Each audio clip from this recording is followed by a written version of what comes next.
Hi friends, নমস্কার সবাইকে। কেমন আছেন সবাই? ভালো আছেন নিশ্চয়ই। আজ আমি আপনাদের জন্য নতুন একটা রেসিপি নিয়ে আসছি। নতুন না, বেশ পুরাতন, কিন্তু আমি এই ভিডিওটা নতুনই নিয়ে আসছি। এটা হচ্ছে সরষে ইলিশ। এটা আমি আমার প্রসেসে রান্না করেছি, সবাই এটার মতো নয়। যে আমি মাছ কেটে নিয়েছি, মাছের মাথার লেজ বাদ দিয়ে ডিম সহ রেখে দিয়েছি। প্রতিটা পিস ডিম বের করে নিয়ে আমি এবারে মাছটাকে একটু ভেজে নেব লবণ এবং হলুদ দিয়ে, সেটাই দেখাচ্ছি।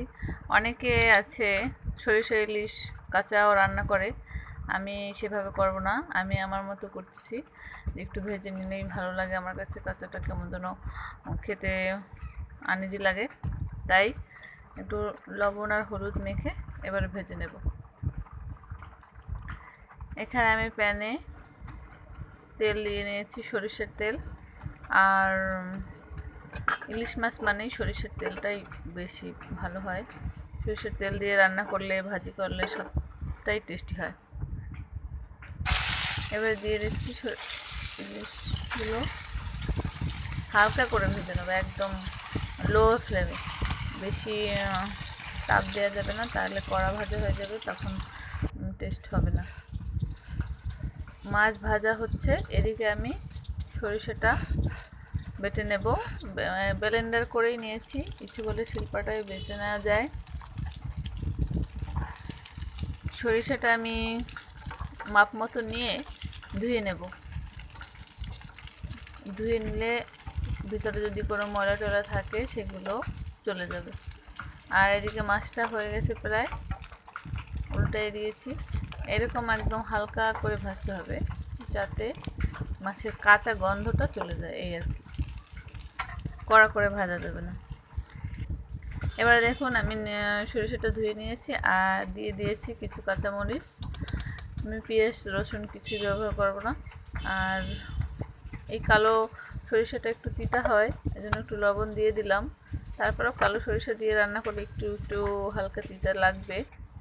আমি অবশ্য সরিষাটা ছেঁকে নেব। মাছটা আমার ভাজা কমপ্লিট। এই যে দেখুন, এইভাবে একটু ভেজে নিয়েছি হালকা করে। সরিষাটা যেহেতু ঘন হয়ে গেছে, সেজন্য আমার এই ছাঁকনিটা দিয়ে হবে না, বড় ছাঁকনি ব্যবহার করতে হবে। আর আমি যে পরিমাণ জল ব্যবহার করব সেটা আমি সরিষার মধ্যে দিয়ে নিয়েছি, এক্সট্রা জল দিতে হবে না। এবারে ছাঁকাটা ভালো হবে। এই যে কালো খোসাগুলো উঠে গেল, কালো খোসাগুলো একটু, এই জন্য আমি সরিষাটা ছেঁকে নিয়েছি। এবারে দিয়ে দিচ্ছি সরিষার তেলে কালো জিরা এবং কাঁচামরিচ। এবারে দিয়ে দেবো একটু হলুদের গুঁড়ো। আর আমি মরিচ বেশি একটু ব্যবহার করব না, কাঁচামরিচে রান্না করব। এবারে আমি যে গুলাটা গুলে রেখেছিলাম সেটাই দিয়ে দিয়েছি। আর কালারের জন্য একটু হালকা শুকনো মরিচ দিলাম।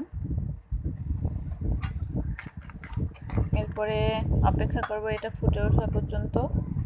এটা ফুটে উঠলেই দিয়ে দেব মাছটা।